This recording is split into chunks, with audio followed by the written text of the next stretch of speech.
This book says that most of our stress and sadness comes from living in the past or worrying about the future. We replay old memories, regrets, and mistakes again and again. Or we imagine what might happen tomorrow, and this makes us anxious. But life is not in the past or the future. Life is always happening now, in this present moment. The more we focus on the present, the more peace and happiness we feel.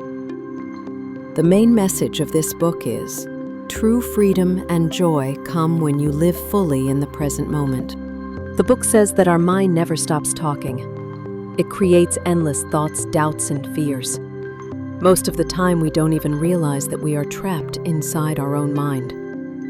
When we identify too much with our thoughts, we suffer. But when we observe our mind, like watching clouds pass in the sky, we begin to feel free.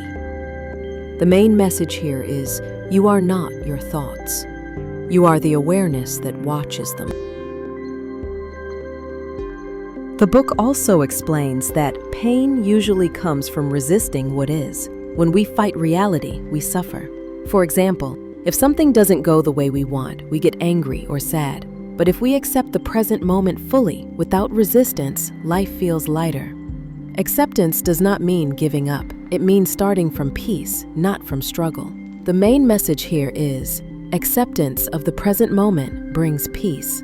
The book says that the ego is a big source of suffering. The ego is the voice in our head that always says, I, me, mine. It always compares, competes, and wants to be more important than others. The ego never feels satisfied, so it keeps us restless. But when we become aware of this ego and stop identifying with it, we find inner peace. The main message here is, freedom begins when you see the ego for what it is, just a voice, not your true self. The book also teaches that the body can help us stay present. When we pay attention to our breathing or the sensations in our hands, feet, and chest, we connect with the present moment. This simple practice takes us out of the endless noise of the mind and brings us back to the now. The main message here is, your body is a doorway to the present moment.